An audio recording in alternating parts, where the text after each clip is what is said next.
ونستغفره ونعوذ بالله من شرور أنفسنا ومن سيئات أعمالنا من يهد الله فلا مضل له وما يضلل فلا هادي له نشهد أن لا إله إلا الله ونشهد أن محمدا عبده ورسوله لا نبي ورسول بعده فقد قال تعالى في القرآن الكريم يا أيها الذين آمنوا اتقوا الله حق تقاته ولا تموتن إلا وأنتم مسلمون وقال نبينا محمد صلى الله عليه وسلم في الحديث الشريف ما يريد الله به خيرا يفقهه في الدين ومن سلك طريقا يلتمس فيه علما سهله الله به طريقا إلى الجنة. Bapak Ibu jamaah yang dimuliakan Allah Subhanahu wa taala, puji syukur marilah kita haturkan atas kehadirat Allah yang telah memberikan kepada kita nikmat dan hidayahnya, baik itu nikmat iman, Islam maupun nikmat kesehatan, sehingga pada kesempatan malam hari ini Allah mudahkan kita untuk bersama-sama yang bermajelis taklim di Masjid Al-Hikmah yang insya Allah dimuliakan oleh Allah Subhanahu wa taala ini. Salawat dan salam semoga senantiasa tercurahkan kepada junjungan Nabi besar kita Muhammad sallallahu alaihi wasallam beserta keluarganya, para sahabatnya, para tabi'in, tabi'ut tabi'in, dan seluruh pengikutnya yang senantiasa mengikuti jejak dan risalah beliau sampai yaumul kiamah. Untuk mendapatkan barokah dari Allah, mari kita buka majelis kita dengan membaca basmalah. Bismillahirrahmanirrahim. Baik Bapak Ibu yang dimuliakan Allah Subhanahu wa taala, kita lanjutkan kajian kita ya, kitab Hadis Arba'in An-Nawawiyah. Pada kesempatan malam hari ini kita masuk di hadis yang ke-22. Hadis yang ke-22. Bapak Ibu yang dimuliakan Allah Subhanahu wa taala, hadis Arba'in yang ke-22 ini menjelaskan kepada kita sebuah hadis yang sangat luar biasa. Kalau kita beri tema yaitu cara mudah masuk surga, ya, cara mudah masuk ke dalam surganya Allah Subhanahu wa taala. Bapak Ibu yang dimuliakan Allah Subhanahu wa taala, saya bacakan hadisnya. An Abi Abdillah Jabir bin Abdillah Al-Ansari radhiyallahu anhu. Hadis ini diriwayatkan dari Abi Abdillah Jabir bin Abdillah Al-Ansari radhiyallahu anhu, anna rajulan sa'ala Nabi sallallahu alaihi wasallam, bahwasanya suatu hari ada seorang laki-laki yang bertanya kepada baginda Muhammad sallallahu alaihi wasallam. Faqala, laki-laki tersebut mengatakan, ara'aita idza sholaitul maktubat, ya Rasulullah, bagaimana pendapatmu kalau aku melaksanakan sholat 5 waktu, sholat yang wajib kulaksanakan ya Rasul, itu saja, tidak melaksanakan sholat sunnah, hanya melaksanakan sholat wajib saja. Wasumtu Ramadan, yang kedua, aku berpuasa Ramadan ya Rasul, karena yang wajib merupakan puasa Ramadan. Puasa yang sunnah-sunnah tidak ya Rasul, cuman puasa Ramadan saja. Kemudian yang ketiga, wa ahlaltul halala wa haramtul harama, aku menghalalkan yang dihalalkan oleh Allah dan aku mengharamkan apa yang diharamkan oleh Allah Subhanahu wa taala, walam azid ala dzalika syai'an, dan tidak menambah ya selain 3 ini tadi ya Rasulullah. Ya, dari apa? Pertama, sholat yang 5 waktu saja.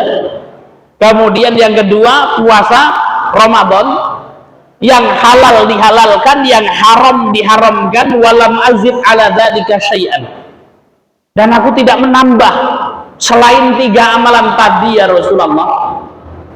Adkhulul jannata, apakah dengan 3 hal ini ya Rasul aku sudah bisa masuk surga? Maka Rasul mengatakan, qala na'am, Rasul mengatakan ya, yang engkau akan masuk ke dalam surga Allah Subhanahu wa ta'ala. Hadis yang diriwayatkan oleh Imam Muslim. Bapak Ibu yang dimuliakan Allah Subhanahu wa taala, akan kita kaji, jazakallahu khairan katsiran Pak Rindu. Ya. Bapak Ibu yang dimuliakan Allah Subhanahu wa taala, akan kita kaji dan kita renungkan hadis yang sangat luar biasa ini. An Abi Abdillah Jabir. Hadis ini diriwayatkan dari Abi Abdillah. Abi Abdillah ini nama kunyah sahabat, namanya adalah Jabir bin Abdillah. Bapaknya namanya Abdullah. Jadi nama sahabat ini adalah Jabir. Ya, sahabat Jabir ini, Bapak Ibu yang dimuliakan Allah, merupakan sahabat mulia yang meriwayatkan sekitar 1540 hadis. Ya, meriwayatkan 1540 hadis dan menempati urutan ke-6 dari para sahabat yang paling banyak meriwayatkan hadis. Ini sahabat Jabir bin Abdillah. Bapaknya Jabir namanya Abdullah. Abdullah ini juga sahabat Rasul yang sangat luar biasa. Suatu hari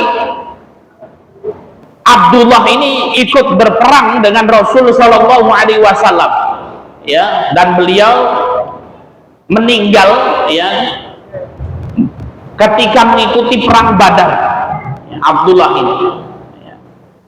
Kemudian Bapak Ibu yang dimuliakan Allah Subhanahu Wa Taala, Baginda Muhammad Shallallahu Alaihi Wasallam mengabarkan tentang kondisi bapaknya Jabir atau tentang kondisi Abdullah ini pada hari kebangkitan kelak. Dibangkitkan ini Abdullah ini, maka kemudian Allah Subhanahu wa taala berkata kepada Abdullah ini, "Wahai Abdullah, hari ini engkau telah kubangkitkan," kata Allah. Dan ini apa? Rasul yang menyampaikan. Kalau nanti Abdullah ini bapaknya Jabir ini ketika di hari kebangkitan akan ditanya oleh Allah Subhanahu wa taala, dan pertanyaan Allah adalah apa? Apa yang ingin engkau minta? Apa yang kau minta wahai Abdullah? Ngomong saja. Ya, kamu mau minta apa?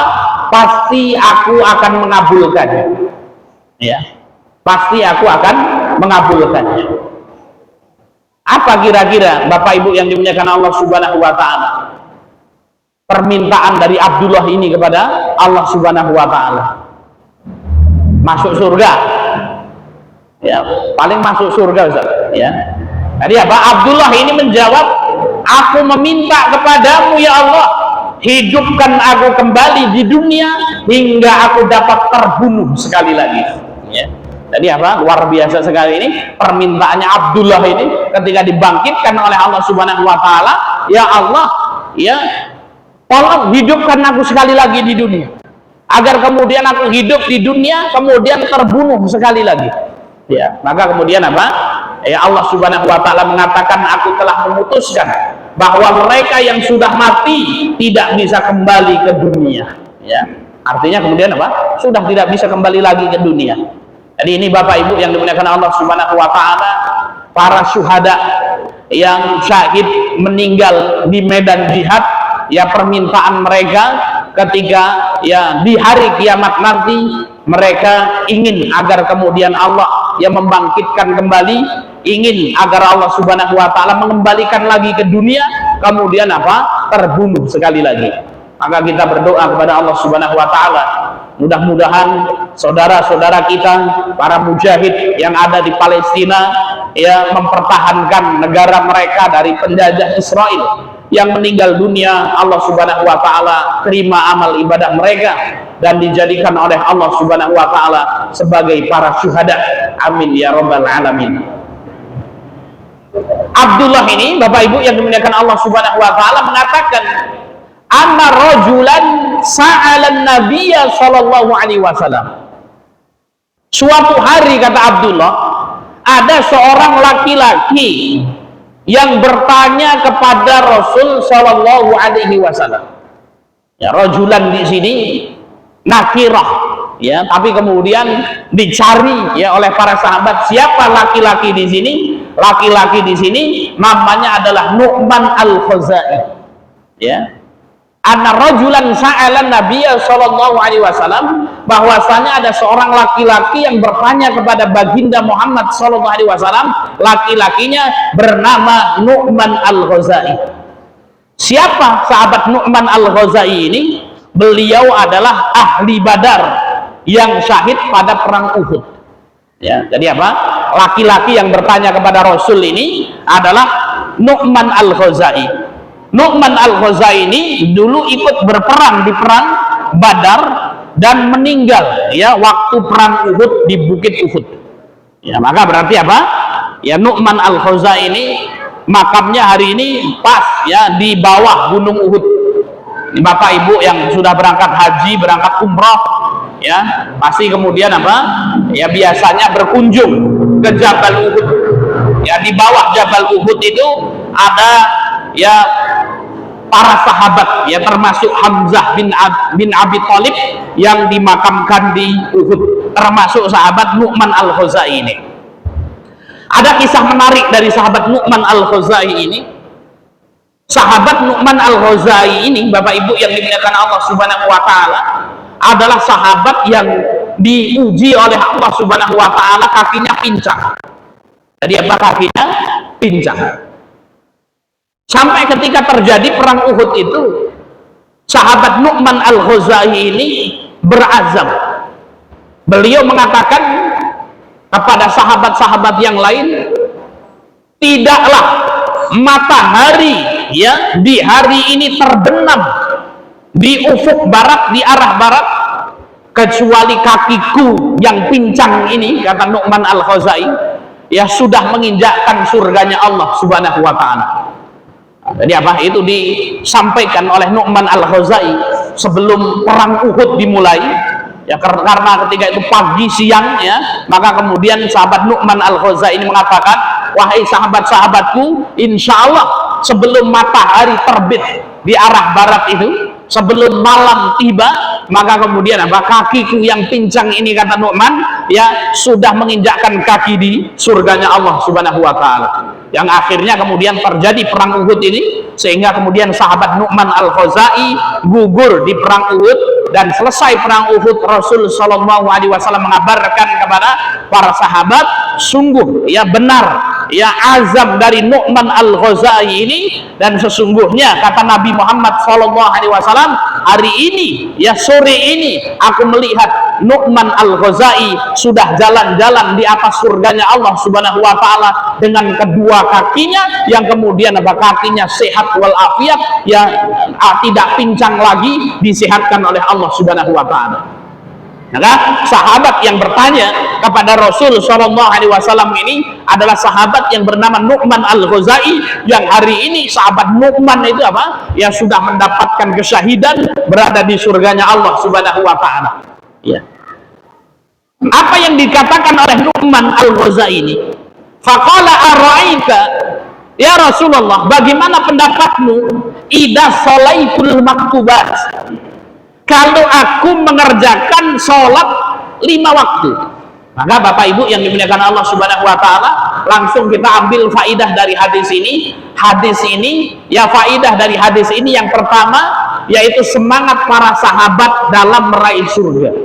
Jadi para sahabat ini kalau ketemu sama Rasul, itu yang ditanyakan amalan-amalan yang kemudian mendatangkan, yang menyebabkan para sahabat ini masuk ke surganya Allah Subhanahu wa taala.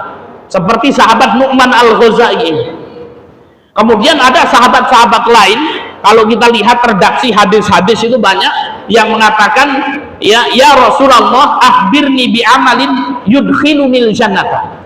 Suatu hari ada sahabat datang kepada Rasul yang ditanyakan apa? Ya Rasulullah, kabarkan kepadaku suatu amalan yang dapat menyebabkan aku masuk ke dalam surga. Suatu hari juga ada sahabat yang datang kepada baginda Muhammad Shallallahu Alaihi Wasallam, bertanya kepada baginda Muhammad Shallallahu Alaihi Wasallam, dullani ala amalin yudkhilunil jannah. Ya Rasulullah, tunjukkan kepadaku suatu amalan yang memasukkan aku ke dalam surga. Kemudian ada sahabat yang datang kepada Rasul menanyakan, ya Rasulullah, alimni amalan yudkhilunil jannata. Ya Rasul, ajarkan kepadaku suatu amalan yang dapat memasukkanku ke dalam surga. Kemudian ada sahabat yang datang kepada Rasul berkata kepada baginda Muhammad sallallahu alaihi wasallam, murni bi'amalin yudkhilunil jannah. Ya Rasulullah, perintahkan kepadaku ya suatu amalan yang dapat memasukkanku ke dalam surga. Nah, biasanya ini sahabat-sahabat ini nanya amalan apa saja yang dapat memasukkan ke dalam surga. Beda dengan Nu'man al-Khuzai ini, datang kepada Rasul sallallahu alaihi wasallam menyebutkan amalan-amalannya terlebih dahulu. Ya. Kenapa? Karena kemudian apa? Sahabat Nu'man al-Khuzai ini ya mengamalkannya yang itu kan gitu. Ini kalau nanya nanti ya menyebutkan amalan yang belum dilakukan kan gitu ya. Lah ini biasanya kemudian apa? Ini amalan-amalan yang sudah saya lakukan ini 1, 2, 3 kan gitu. Tanya sama Rasulullah ini. Ya kalau saya mengerjakan 3 amalan ini gimana ya Rasul kan gitu ya. Maka kemudian apa? Ara'aita, kata sahabat Nu'man ini. Ya Rasulullah, bagaimana menurutmu kalau aku mengamalkan 1, sholat 5 waktu. Yang kedua, puasa Ramadan. Yang ketiga, menghalalkan yang halal, mengharamkan yang haram, walam azid ala dzalika syai', dan tidak nambah-nambah ya Rasul. Cuman itu saja ya Rasul. Ya, a'adkhulul jannata, apakah aku masuk surga ya Rasulullah? Rasul mengatakan qala na'am, ya kamu masuk surga. Baik Bapak Ibu yang dimuliakan Allah Subhanahu wa taala, faedah yang kedua. Hadis ini menyebutkan kepada kita tentang pentingnya sholat 5 waktu. Maka amalan yang pertama kali disebutkan ya oleh sahabat Nu'man al-Khuzai ini, ya ara'aita, bagaimana pendapatmu ya Rasul, ya idza sholaitul maktubat, kalau aku melaksanakan sholat 5 waktu. Ini menunjukkan bahwasanya sholat 5 waktu Bapak Ibu yang dimuliakan Allah Subhanahu wa taala merupakan amalan yang sangat penting di dalam agama ini. Tentunya ya yang pertama adalah mentauhidkan Allah Subhanahu wa taala.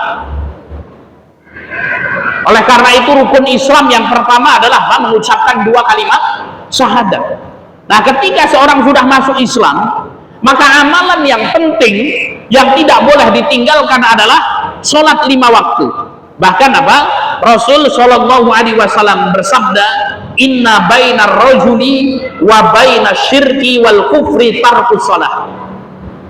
Kata baginda Muhammad sallallahu alaihi wasallam, sesungguhnya batas antara seorang dengan syirik dan kufur itu adalah meninggalkan sholat. Jadi Bapak Ibu yang dimuliakan Allah Subhanahu wa taala, sholat itu merupakan sesuatu yang sangat penting sekali. Ketika seorang sudah balik, ya sudah menjadi seorang mukallaf, maka ya sholat ini tidak boleh ditinggalkan dalam kondisi apapun. Kenapa? Karena amalan sholat ini Bapak Ibu yang dimuliakan Allah Subhanahu wa taala adalah bentuk ya perjanjian kita dengan Allah Subhanahu wa taala. Anda muslim, tandanya apa? Ya kalau kita kemudian apa, ini KTP saya tulisannya ini Islam. Akan tetapi Bapak Ibu yang dimuliakan Allah Subhanahu wa taala, ya Allah Subhanahu wa taala tidak melihat KTP kita. Allah Subhanahu wa taala tidak melihat ya kartu-kartu kita, bukan. Akan tetapi apakah Anda melaksanakan sholat? Karena sesungguhnya perjanjian antara Allah Subhanahu wa taala dengan orang-orang yang beriman adalah sholatnya. Ketika seorang sudah meninggalkan sholat ini, Bapak Ibu yang dimuliakan Allah Subhanahu wa taala, maka rusak keimanannya. Bapak Ibu yang dimuliakan Allah Subhanahu wa taala, maka dalam kondisi apapun seseorang itu diperintahkan untuk sholat. Bahkan dalam kondisi takut sekalipun, ada namanya sholat khauf. Ya, ada orang dikejar musuh, ya lari-lari itu sambil sholat boleh. Ya. Maka Rasul mengatakan sholli qa'iman, sholatlah engkau dalam kondisi berdiri. Fa'ilam tastati faqa'idan, tidak mampu sholat dengan berdiri, maka sholat dengan duduk. Kenapa? Asam urat encok rematik, ya, maka duduk sholat. Ya. Kalau tidak bisa dengan duduk, ya, maka kemudian sholli ala janbik, sholat dengan miring, dirawat di rumah sakit sudah nggak bisa duduk lagi, ya, terbaring, ya di berada di atas kasur, maka sholat dengan miring ini. Nggak bisa fal mustalqiyan, maka sholatlah dengan berbaring. Ya, nggak bisa miring maka berbaring. Mustalqiyan nggak bisa, masih mendengarkan azan, masih memiliki kesadaran, mulut sudah tidak bisa berucap, dengar suara adzan, mau ngomong minta tolong sama orang agar diwudukan, ditayamumkan, tidak bisa. Tapi setiap kali dia dengar adzan, dia paham bahwasanya waktu sholat telah tiba, maka kemudian apa? Dia sholat dengan isyaratnya, walaupun tidak wudu, walaupun tidak tayamum. Sudah kemudian apa? Stroke Pak seluruh tubuh, tidak bisa ngomong lagi. Dengar adzan, datang waktu adzan, maka kemudian apa? Dia tetap diwajibkan untuk sholat. Sudah tidak bisa sholat dengan isyarat innalillahi wa inna ilaihi raji'un, bawa, mandikan, potong ke masjid, disolatkan, dikuburkan. Coba bayangkan ya, jadi apa? Sholat ini sudah ya tidak bisa kemudian dilepas. Kalau kita tidak mampu sholat, kita disolatkan, Bapak Ibu yang dimuliakan Allah Subhanahu wa ta'ala. Maka jangan sampai kemudian apa? Kita nunggu disolatkan ya. Milih mana Pak? Milih sholat sendiri atau disolatkan Pak? Disolatkan ya. Jangan sampai kemudian apa? Kita sholatnya, kita ke masjidnya ya, ketika disolatkan sama orang digotong, kita di dalam kerendak, kemudian kita disolatkan ya. Baik Bapak Ibu yang dimuliakan Allah Subhanahu wa ta'ala, dan sholat ini Bapak Ibu yang dimuliakan Allah Subhanahu wa ta'ala merupakan amalan yang menentukan nasib kita di akhirat ya. Jadi sholat ini merupakan amalan yang menentukan nasib kita di akhirat kelak, sekaligus menentukan amalan-amalan yang lain. Maka baginda Muhammad SAW bersabda dalam hadis yang diriwayatkan oleh Imam Tabrani, awwalu ma yuhasabu alaihi al-abdu yaumal qiyamah as-shalah. Kata baginda Muhammad SAW, sesungguhnya amalan yang pertama kali nanti akan dihitung, akan dihisab di hadapan Allah Subhanahu wa ta'ala adalah as-shalah. Sholat kita Pak, bukan haji kita, bukan puasa kita, bukan sedekah kita. Ketika kita menghadap Allah Subhanahu wa ta'ala, pertama kali yang akan diaudit, yang akan diperiksa oleh Allah Subhanahu wa ta'ala adalah sholatnya. Fa in saluhat salaha sairu amalihi. Apabila ketika dicek ini kok sholatnya baik ya, maka kata Rasul sallallahu alaihi wasallam, insyaallah nanti amalan-amalan yang lain juga akan baik. Jadi ketika dicek sholatnya baik, maka amalan yang lain akan baik. Wa in fasada sairu amalihi. Dan kalau kemudian sholatnya rusak, Bapak Ibu yang dimuliakan Allah Subhanahu wa ta'ala, maka rusak semua amalan-amalan yang lain. Dari sini Bapak Ibu yang dimuliakan Allah Subhanahu wa ta'ala, kita bisa mengambil sebuah pelajaran yang sangat luar biasa. Kalau kita ingin mengevaluasi amal ibadah kita, pertama yang harus kita lakukan, kita lihat dulu bagaimana kualitas sholat kita ya. Jangan dulu yang lain. Kenapa? Karena sholat ini Bapak Ibu yang dimuliakan Allah Subhanahu wa ta'ala, ini menjadi penentu bagi yang lain ya. Dari sholat ini, kalau bagi amalan ini seperti hati bagi seluruh badan kan gitu ya. Rasul pernah mengatakan, Allah wa inna fil jasadi mudghah. Ketahuilah sesungguhnya di dalam jasad manusia ada mudghah, ada segumpal daging. Fa in shalahat shaluhal jasadu kullu. Satu gumpal daging ini baik, seluruh badan akan baik. Satu gumpal daging ini buruk, maka seluruh ya tubuhnya akan buruk. Ala wahyal qalbu, ketahuilah itu adalah hati. Jadi orang kalau hatinya baik, Bapak Ibu yang dimuliakan Allah Subhanahu wa ta'ala, insya Allah semua anggota badannya akan digunakan untuk beramal kebaikan. Orang kalau hatinya sudah jelek, banyak penyakit hatinya, iri, dengki, hasad ya, maka kemudian apa? Seluruh tindakan orang tersebut akan buruk. Begitu juga dengan sholat Bapak Ibu yang dimuliakan Allah Subhanahu wa ta'ala ya. Kalau sholat kita baik, insya Allah amalan-amalan kita juga akan baik ya. Maka kemudian apa? Sholat ini dijadikan apa? Ya, dijadikan sebagai ya induk seluruh amalan yang ada ya. Dan Allah Subhanahu wa ta'ala pada hari kiamat kelak tidak akan melihat amalan-amalan yang lain kecuali Allah terlebih dahulu melihat sholatnya. Jadi yang dicek ini sholat. Orang infaknya satu emas gunung Uhud itu, kalau kemudian sholatnya rusak maka selesai. Bapak Ibu yang dimuliakan Allah Subhanahu wa ta'ala ya. Nah ini jadi apa? Sholat ini merupakan apa? Penentu ya masa depan kita kelak ya. Maka mari Bapak Ibu yang dimuliakan Allah Subhanahu wa ta'ala, kita perbaiki sholat kita. Lalu apa yang dimaksud dengan sholat yang baik itu? Sholat dikatakan baik yang pertama kalau khusyuk sholatnya. Ya. Aduh Pak Ustadz, ini yang sudah bilang khusyuk ini angel Pak Ustadz kan ya. Ya, khusyuk ini kemudian apa? Fokus, konsentrasi, tunduk kita kepada Allah Subhanahu wa taala. Ya. Sulit atau mudah Pak untuk sholat khusyuk ini? Hah? Sulit atau mudah untuk khusyuk ini? Sulit Pak Ustaz, apalagi mikirin utang Pak Ustaz, cicilan nih sebentar lagi datang kan gitu ya. Nah, ini sholat sudah jadi nggak khusyuk ya. Imam Ali aja ya, Ali sholat 2 rakaat yang khusyuk, salam Rasul mengatakan kum fasolli, berdiri lagi sholat kamu belum khusyuk, sampai berulang kali Pak. Apalagi kita ya, maka jauh dari kekhusyuan. Akan tetapi Bapak Ibu yang dimuliakan Allah Subhanahu wa taala, ya, kita harus paham, ketika kita sholat kita sedang bertarung dengan syaitan. Ya, kenapa? Syaitan ini kalau dengar azan kabur, nanti balik lagi. Dengar qomat kabur, nanti balik lagi, Pak. Ada syaitan khusus yang mengganggu orang sholat itu.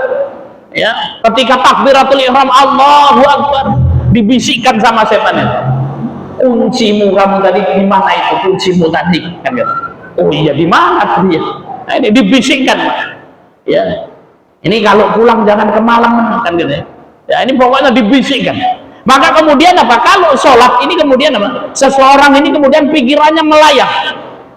Akan tetapi kita harus sadar, balikkan lagi.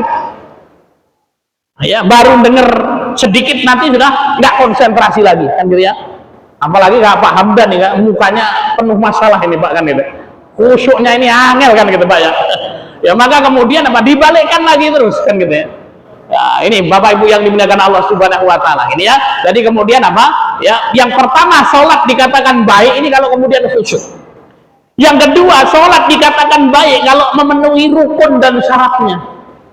Nah, maka kita harus tahu apa rukun sholat. Apa syarat sahnya sholat? Nah, ini Bapak Ibu yang dimuliakan Allah Subhanahu wa taala. Ya. Maka kalau kemudian sholat kita baik, maka kemudian insya Allah seluruh amalan-amalan kita akan baik. Kemudian faedah yang ketiga, Bapak Ibu yang dimuliakan Allah Subhanahu wa taala, hadis ini ya menyebutkan kepada kita tentang pentingnya puasa. Ya. Jadi apa? Tentang pentingnya puasa. Suatu hari ada seorang sahabat yang datang kepada baginda Muhammad Shallallahu Alaihi Wasallam, namanya Abi Umamah. Ya, Abi Umamah ini datang kepada baginda Muhammad. Fakultu, Abi Umamah mengatakan, murni, ya Rasulullah, perintahkan kepadaku bi'amalin yudkhilunil jannata. Ya Rasulullah, perintahkan kepadaku dengan suatu amalan yang apabila aku kerjakan aku bisa masuk surga ya Rasul. Qala, maka Rasul mengatakan alaika bisyam, hendaknya engkau berpuasa, kata Rasul sallallahu alaihi wasallam. Fa innahu la adla lahu, sesungguhnya pahala puasa itu sangat besar, kata baginda Muhammad. Summa ataituhu tsaniyah, besoknya ya Abi Umamah ini datang lagi, nanya lagi sama Rasul. Ya Rasul, ya kalau kemarin kan amalannya puasa kan gitu ya, ini datang lagi, siapa tahu ada amalan yang beda kan gitu ya. Ya apa itu husaniyah, aku datang yang kedua kalinya. Ya kemudian apa? Saya tanya lagi, ya Rasul, perintahkan kepadaku ya Rasul suatu amalan kalau saya kerjakan bisa masuk surga. Rasul mengatakan alaika bisyam, hendaknya engkau berpuasa. Ya, jadi Bapak Ibu yang dimuliakan Allah Subhanahu wa taala, ya orang yang gemar puasa, ya insya Allah Allah akan masukkan orang tersebut ke dalam surga. Bahkan ada surga khusus yang dikhususkan untuk orang-orang yang gemar berpuasa, namanya Ar-Rayyan. Ya, Ar-Rayyan ini adalah apa? Khusus untuk orang-orang yang berpuasa. Kemudian faedah yang keempat, Bapak Ibu yang dimuliakan Allah Subhanahu wa taala, kenapa di dalam hadis ini tidak disebutkan zakat dan haji? Kan gitu ya. Maka kemudian apa? Ini ya Nu'man Al-Khuzai ini mengatakan apa? Ya, bagaimana pendapatmu ya Rasul? Kalau aku sholat 5 waktu, puasa Ramadan, menghalalkan yang halal, mengharamkan yang haram 3. Nah, tidak disebutkan zakat, tidak disebutkan haji. Khilaf di kalangan para ulama. Yang pertama, tidak disebutkan haji dan tidak disebutkan zakat. Karena apa? zakat dan haji itu khusus bagi orang-orang yang mampu saja. Ya. Dan ada ulama yang mengatakan Nu'man al-Khuzai ini merupakan sahabat yang miskin, Pak. Ya. Jadi kemudian apa? Kok kemudian Nu'man ini nggak mengatakan ya membayar zakat sama haji? Kenapa? Karena randu duit membayar zakat, Pak. Ya, sehingga kemudian apa? Sholat, puasa, ya, belum terkena beban zakat karena duitnya nggak cukup, ya, belum sampai kepada nisabnya, ya. Kenapa nggak disampaikan haji? Emang nggak cukup duitnya nggak haji? Ya cukup, ya. Kenapa? Karena dari Madinah kan, dari dulu Mekah kan, ya, tinggal melaku saja, ya. Maka ada pendapat ulama yang kedua, kenapa nggak disebutkan zakat dan haji? Ya, pendapat yang kedua, zakat dan haji ketika itu belum diwajibkan. Ya, zakat dan haji ketika itu belum diwajibkan. Maka kedua-duanya benar, Bapak Ibu yang dimuliakan Allah Subhanahu wa taala. Ya, bagi yang kemudian apa? Belum bisa menunaikan zakat, belum bisa berhaji, maka kemudian dia sholat 5 waktu, kemudian dia berpuasa Ramadan. Faidah yang kelima, Bapak Ibu yang dimuliakan Allah Subhanahu wa taala, hadis ini merangkum ya kewajiban dan larangan. Wa ahlaltul halal, dan aku menghalalkan yang Allah Subhanahu wa taala halalkan, dan aku mengharamkan sesuatu yang Allah Subhanahu wa taala haramkan. Bapak Ibu yang dimuliakan Allah Subhanahu wa taala, halal dan haram ini yang merupakan apa? Kehendak Allah Subhanahu wa taala. Ya, bukan manusia yang membuat, ya, bukan manusia yang membuat. Bahkan Rasul Shallallahu Alaihi Wasallam sendiri tidak bisa menghalalkan sesuatu dan tidak bisa mengharamkan sesuatu, Pak. Maka dulu kan pernah Rasul Shallallahu Alaihi Wasallam, ya, beliau itu pernah mengharamkan madu untuk dirinya. Kenapa? Karena apa? Ada istri-istrinya yang nggak senang madu. Ya, nah ini ada madu nih, Pak Rinto, ini halal nggak nih, Pak? Halal, saya minum dulu, Pak. Bismillah. Ya, ini Nabi itu pernah mengharamkan madu, ya, supaya kemudian apa? Untuk menyenangkan istrinya. Maka langsung turun surat At-Tahrim ayat 1. Ya ayuhan nabi, kata Allah Subhanahu wa taala, wahai nabi. Ya, jadi masya Allah, ya. Jadi Allah Subhanahu wa taala itu kalau menegur Nabi Muhammad itu kemudian tidak pernah kemudian ya Muhammad, enggak. Ya, akan tapi ya ayuhan nabi, wahai nabi, lima tuharrimu ma'ahalallahu laka tabtaghi mardota azwajik wallahu ghafurur rahim. Langsung kemudian apa? Ini sekarang madu haram untukku, ya, supaya kemudian menyenangkan istri-istrinya. Maka langsung kemudian ditegur oleh Allah, ya ayuhan nabi, wahai nabi, lima tuharrimu ma'ahalallah, mengapa engkau mengharamkan apa yang Allah halalkan bagimu? Ya, engkau ingin menyenangkan istri-istrimu, dan Allah Maha Pengampun lagi Maha Penyayang. Langsung ditegur, Pak. Ya, jadi ini halal, ini haram itu bukan buatan manusia. Akan tetapi kemudian apa? Hari ini ilmu fikih berkembang pesat, sehingga ada fikih kontemporer, Bapak Ibu yang dimuliakan Allah Subhanahu wa taala, sehingga kemudian apa? Para ulama harus berijtihad. Ini hukumnya apa? Kan gitu, ya. Ini hukumnya apa? Ya, ini sudah mau isya, ya. Kalau kita kembangkan pembahasan fikih kontemporer nanti habis waktunya. Nah, jadi apa yang dihalalkan oleh Allah kita halalkan, apa yang diharamkan oleh Allah Subhanahu wa taala kita haramkan. Ya sudah. Jadi apa? Mentaati perintah Allah Subhanahu wa taala. Kemudian Bapak Ibu yang dimuliakan Allah Subhanahu wa taala, faedah yang keenam, ya, dari hadis ini yang bisa kita ambil, Islam itu mudah dan masuk surga juga mudah, Bapak Ibu yang dimuliakan Allah Subhanahu wa taala. Jadi apa? Islam itu mudah dan masuk surga jangan mudah. Ya, masuk surga juga mudah, Bapak Ibu yang dimuliakan Allah Subhanahu wa taala. Maka kemudian apa? Ya, enggak usah kemudian kita ini ya terlalu takut yang berlebihan sehingga menjadi orang-orang khawarij. Jadi orang-orang khawarij, Bapak Ibu, itu karena saking takutnya dengan neraka itu, maka perbuatan dosa besar pun menjadi kafir. Ini orang khawarij, ya. Jadi apa? Pelaku dosa besar kafir, ya. Tapi juga jangan nyantai-nyantai seperti murjiah. Orang murjiah, Bapak Ibu yang dimuliakan Allah Subhanahu wa taala, yang penting ada iman, perbuatan dosa nggak ngaruh. Nah, ini orang murjiah, ya. Yang penting punya iman, perbuatan dosa nggak ngaruh. Mau berzina, mencuri dan lain sebagainya, yang penting la ilaha illallah. Ini orang Murji'ah. Kenapa orang Murji'ah meyakini iman itu nggak bisa bertambah, nggak bisa berkurang, satu paket saja. Walaupun imannya tipis sedikit kan gitu ya sudah, pokoknya surga terus. Nah, kalau orang Khawarij beda, Bapak Ibu yang dimuliakan Allah Subhanahu wa taala. Iman nggak bisa berkurang, nggak bisa bertambah. Nanti kalau Murji'ah itu ya imannya tambah terus lah. Wis netep kan ya.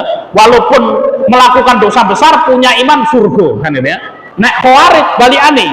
Ya, punya iman dosa besar neraka. Nah, itu orang Khawarij.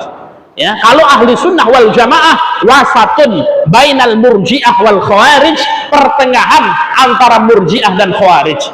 Orang beriman melakukan dosa besar, maka imannya sedang turun. Mati ya karena melakukan dosa besar, maka kemudian apa? Tahta masyiatillah, tergantung kehendak Allah. Bisa jadi diancam oleh Allah ya, dimasukkan ke dalam api neraka dulu, disiksa dulu, tapi kemudian tidak kekal di dalam neraka ya, nanti masih bisa dimasukkan ke surganya Allah ya. Ini mau ahlu sunnah wal jamaah. Bapak Ibu yang dimuliakan Allah Subhanahu wa taala, maka dalam beragama ini kita harus bergembira Bapak Ibu ya. Dalam agama ini harus bergembira. Neng bergembiranya jangan kelewatan kayak Murji'ah ini tadi, saking gembira nih berbuat maksiat tidak masalah ya, dan juga tidak boleh bersedih seperti Khawarij ini.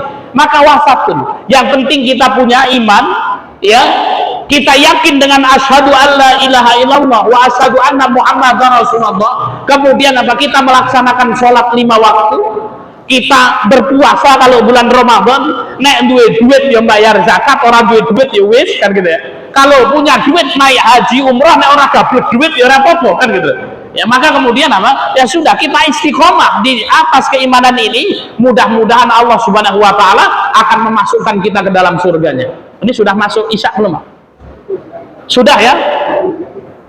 2 menit lagi ya. Baik Bapak Ibu yang dimuliakan Allah Subhanahu wa taala, ya kesimpulan dari ya hadis yang kita sampaikan ini, yang pertama Bapak Ibu yang dimuliakan Allah Subhanahu wa taala, hadis Arba'in yang ke-22 ini ya mengandung beberapa faedah. Faedah yang pertama, semangat para sahabat untuk meraih surganya Allah Subhanahu wa taala.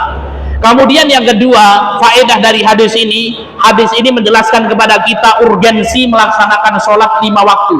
Kemudian yang ketiga, faedah yang bisa kita ambil dari hadis ini menjelaskan kepada kita urgensi puasa Ramadan.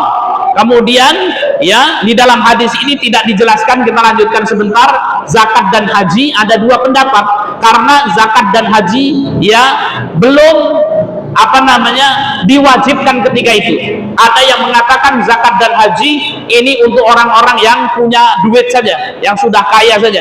Kemudian yang kelima, hendaknya kita menghalalkan apa yang Allah halalkan dan mengharamkan apa yang Allah Subhanahu wa taala haramkan. Kemudian Islam itu mudah dan masuk surga itu mudah ya. Maka kemudian intinya kita punya iman. Mari kita jaga iman kita untuk senantiasa mengimani Allah Subhanahu wa taala, laksanakan sholat, laksanakan puasa, yang dihalalkan Allah kita halalkan, yang diharamkan Allah kita haramkan. Mudah-mudahan Allah yang memberikan kemudahan bagi kita untuk masuk ke dalam surganya. Amin ya rabbal alamin. Kita tutup dengan lafaz hamdalah dan doa kafaratul majlis. Alhamdulillahirabbil alamin, subhanakallahumma wa bihamdika asyhadu an la ilaha illa anta astaghfiruka wa atubu ilaik. Wal akhir, wassalamu alaikum warahmatullahi wabarakatuh.